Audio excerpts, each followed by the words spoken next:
우리나라에도 복음이 들어올 때 우리나라의 형편은 굉장히 안 좋은 형편이었죠.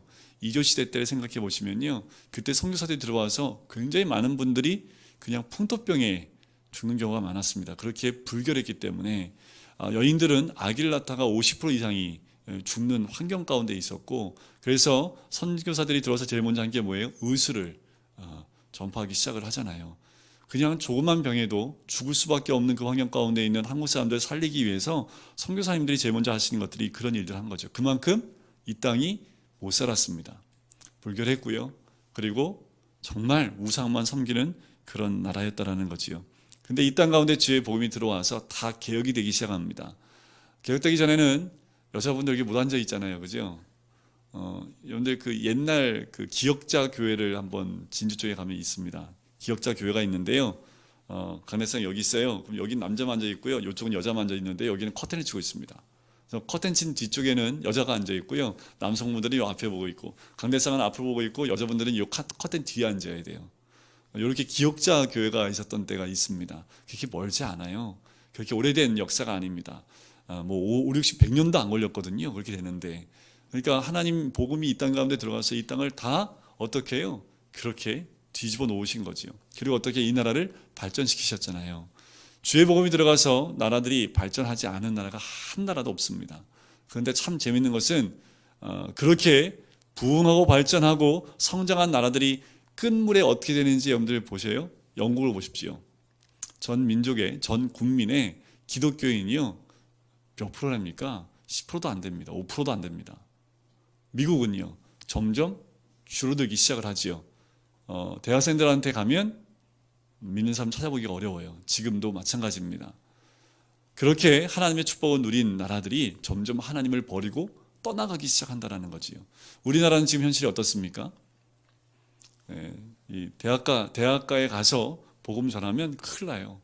우리 중고등학생들은 한 반 안에 예수 믿는 사람들은 0.4%밖에 안 된다고 합니다. 그만큼 점점 이 땅이 풍요로운 가운데 하나님을 찾는 사람들이 줄어들기 시작했고, 하나님 믿는 사람들이 무교로 되는 현실이 되었습니다.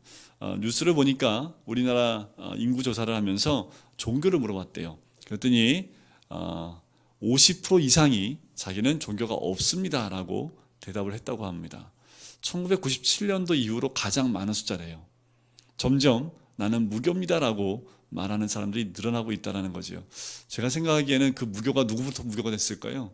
교회 나오는 사람들이 무교로 전향하는 경우가 많아지는 것 아닌가. 기독교에 관계된 그 신문에서 나온 얘기입니다.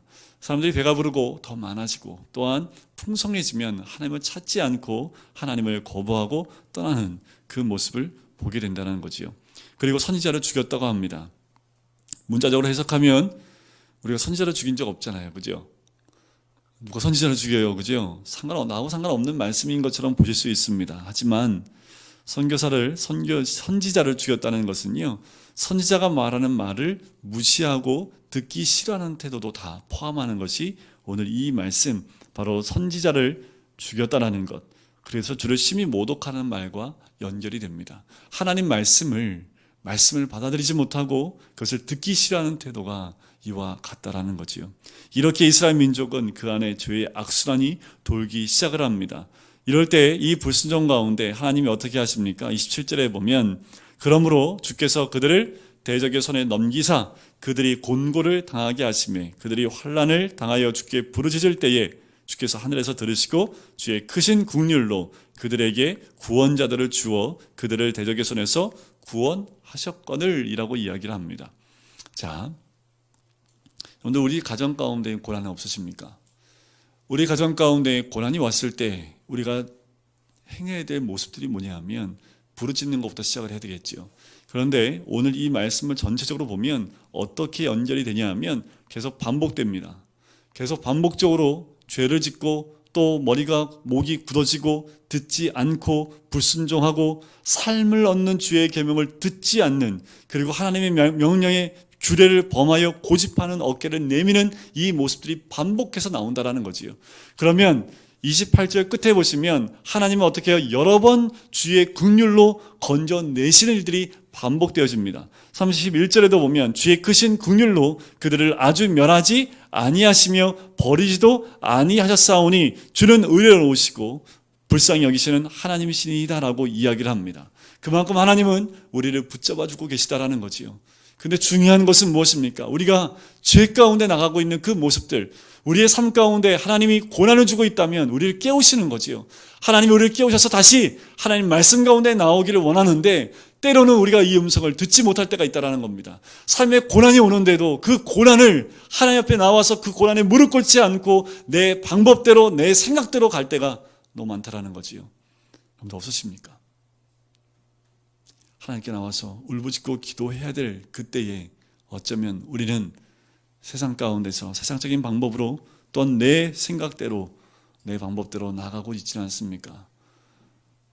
이런 건 아니에요. 뭐냐면 어떤 일이 하면 무조건 하나님이 나에게 벌 주셨구나. 벌 줬다고 얘기하시면 절대로 안 됩니다. 벌이 아닙니다. 채찍을 대시는 이유가 뭐라고요? 벌 받았다는 것보다도 이렇게 표현하셔야죠. 하나님 나를 사랑하시는구나. 하나님 나를 부르고 계시는구나. 하나님 나를 하나님 전으로 인도하시는구나 라고 생각하셔야지요. 오늘 한번 기도하면서 오늘 가정을 위해서 기도할 때 한번 묵상해 보십시오. 오늘날 나한테 오는 고난이 뭔지. 그런데 그 고난을 내 방법대로 해결하려고 가시다 보면 어디로 갈까요? 바닥밖에 없습니다. 하나님은 바닥이 드러날 때까지 기다리십니다. 여러분, 바닥을 치지 마시고 하나님 앞에 먼저 무릎 꿇으시면 돼요. 내 가족 가운데 점점 주님께서 멀어지는 그 가족들이 있습니까? 하나님께 무릎 꿇을 때가 왔다라는 거예요. 가정경제에 물질이 말라가고 있어요? 무릎 꿇을 때가 된 거예요.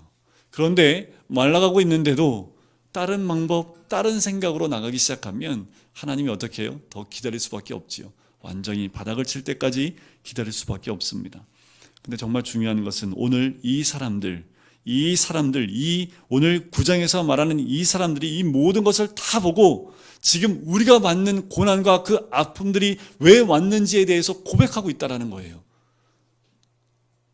우리 삶 가운데 찾아온 그 고난을 바라보면서 이들은 이제 찾았다라는 겁니다. 말씀을 순종하지 않았던 우리들의 죄에 대해서 이야기를 합니다. 그리고 자기 자신들이 겪고 있는 수많은 그 고통과 아픔들을 다 나열하면서 이제 하나님 우리를 살려달라고 다시 얘기를 하는 거지요. 그리고 38절을 보십시오.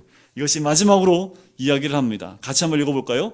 시작. 우리가 이 모든 일로 말미암아 이제 견고한 언약을 세워 기록하고 우리의 방백들과 레위 사람들과 제사장들이 다 임봉하나이다 하였느니라. 바로 이 모습이 우리 삶 가운데 있어야 된다는 거지요. 금요기도에 나오신 모든 성도님들은 오늘 38절이 있어야 됩니다. 우리가 이 모든 일로 말미암아 이제 견고한 언약을 세워 기록하고 임봉하겠다라는 겁니다. 하나님 앞에서 약속하겠다라는 거지요. 다시금 하나님, 우리가 다시금 주를 말씀 가운데서 벗어나고 불순종하고 목을 곧게 하는 그 모습 가운데서 이제 완전히 돌이켜서 견고한 언약을 기록하고 임봉하겠습니다. 이 말씀대로 순종하겠습니다라고 다 적고 그 모든 것에 사인하고 임봉을 한다라는 거지요. 한번 해볼까요? 오늘 올해 가기 전에 여러분들 가정 안에서 온 한 해를 한번 돌이켜보셨으면 좋겠습니다. 오늘 말씀을 준비하면서 또 이런 생각도 해봤어요. 우리 금강교회 안에 있었던 그 아픔들, 그 괴로움들, 그 고난들은 하나님이 왜 허락하셨을까라는 거지요. 우리가 많이 아파했고 힘들어했는데 왜 하나님 이 몸된 교회 위에 그런 아픔을 허락하셨을까라는 겁니다. 우리가 관점을 좀 바꾸셔야 됩니다. 하나님 주신 이 고난과 그 아픔들은 그냥 하나님이 우리한테 너 한번 당해봐라 하고 주신 것이 아니라는 거지요. 이 고난을 통해서 분명히 우리를 깨우시고 계시고 이 고난을 통해서 하나님께 다시 한번 무릎 꿇기 원하시고 이 고난을 통해서 우리 안에 있는 죄를 다 주님 앞에 고백하기를 원하시는 것이 우리 하나님의 뜻이기도 합니다. 이걸 안 하시면 안 돼요. 이것을 안 하면 또 반복됩니다. 이스라엘 민족처럼 또 반복돼요. 또 반복해서 또 고난을 받아야 돼요. 왜요? 아직 깨어나지 못했기 때문에, 하나님 말씀에 온전히 응답하지 않았기 때문에 우리 교회도 똑같이 반복되는 역사를 다시 겪을 수 있다는 겁니다. 제가 이 말씀을 주면서 굉장히 두려웠습니다. 왜냐하면 우리 금강교회 안에 또 다른 고난이 찾아오면 하나님 어떻게 합니까? 이미 가슴 가운데 찢어지고 불신과 여러 가지 아픔들로 인해서 열리지 못한 심령들과 그 많은 것들을 보면서 하나님 이 상태입니다. 어떻게 하면 좋습니까? 하나님께 무릎 꿇고 기도하면서 오늘 말씀을 보면서 하나님 주신 마음은 깨달아야 된다는 거지요. 무릎 꿇어야 될 때 무릎 꿇고 하나님 앞에 나와서 회개해야 되는데 우리는 어느덧 그 마음이 굳어져서 하나님께 나오지 못하는 마음이 되지 않았나라는 생각이 듭니다. 이스라엘 민족이 갈급함 때문에 하나님 말씀 앞에 나왔던 것처럼 우리의 모든 심령들이 그 갈급함 가운데 하나님 앞에 나와서 말씀 가운데 내 죄를 자복하고 회개함을 통해서 회복하는 역사를 경험해야 된다는 거지요. 그리고 모든 만백들, 레위 사람들, 세상들이 다 인봉함을 통해서 하나님께 온전한 언약으로 죄 가운데 있지 않고 다시 죄 가운데 돌아가는 죄의 악순환 가운데 가지 않고 하나님의 뜻 가운데 은혜의 그 수단으로 들어가겠습니다라는 그런 고백이 우리의 삶 가운데 있어야 됩니다. 많은 저도 신앙생활을 오래 한 건 아니지만 주의 길을 가면서 또한 느낀 것이 있습니다. 교회가 좀 힘들면요 가정도 힘들더라고요.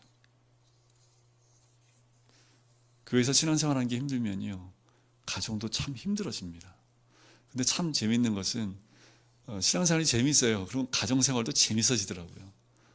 우리는 영적인 사람들입니다. 내 영이 하나님과의 관계가 올바로 서 있으면요 모든 게 풀립니다. 그런데 하나님과의 관계가 좀 꼬여 있잖아요. 삶이 다 꼬여집니다. 왜 꼬일까요? 하나님 앞에서 풀라고 꼬여지는 환경을 참 많이 봐요. 한 가지 예를 들고 우리가 찬양하고 기도할 텐데요. 전에 제가 말씀을 여기서는 안 드렸을 거예요. 전에 교회에서 말씀드렸는데 어떤 분이요 사업을 하려고 하는데 막 굉장히 막히는 거예요.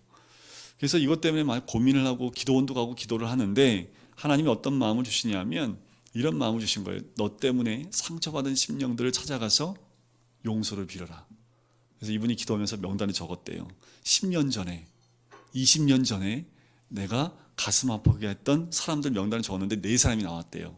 그래서 이 4사람을 찾기 위해 수소문 했는데 전국 각지에 다 흩어져 있어요. 제주도, 이 강원도, 경상도, 전라도에 다 흩어져 있더래요. 그래서 이분이 다 접고 차에다가 사과 박스 4개를 딱 싣고 찾아가서 한 명 한 명 찾아가서 무릎 꿇고 회개했답니다. 내가 이런 죄를. 근데 이 사람이 다 까먹었대요. 그런데 뭐 이거 왔냐고. 근데 일단 무조건 용서한다고 얘기하라고. 그래서 사과 박스 하나 다 안기고 용서받고 딱 왔대요. 근데 그 다음부터 하나님이 길을 열어주시는데 사업의 길이 열리기 시작했다는 그런 말을 저는 이게 간증하는 소리에서 들은 적이 있어요. 우리 삶도 마찬가지입니다. 이것이 하나님과의 관계가 틀어져 있는 모습이죠. 하나님이 팁을 준 거지요. 그 관계의 회복은 이웃의 회복과 함께 간다라고 이야기하는 거지요. 우리 삶 가운데 맺혀 있는 것들이 있다면 푸셔야 됩니다. 2016년도 가시기 전에 다 푸셨으면 좋겠어요. 서로 간에 맺혀 있다는 것들이 있다면 프리허그를 제가 잘 시켜요. 아마도 송구영 신예배 때 한번 프리허그를 할 수 있는 기회를 제가 드릴 텐데 좀 푸시고 2017년도에는 모두가 다 풀린 가운데 하나님 주실 역사를 바라보며 기대하는 마음으로 한 해를 시작해야 되지 않을까요? 맺혀 있는 가운데 있으면 절대로 2017년도는 열리지 않습니다. 또 맺혀지게 된다는 거지요. 하나님 앞에서 우리 모두가 열려지는, 그리고 2017년도에는 그렇게 하나님의 은혜의 순환이 우리 삶 가운데 임하게 되시기를 주의 이름으로 완전히 축원드립니다. 우리 같이 찬양할까요? 오직 주의 사랑에 매여 내 영 기뻐 노래합니다.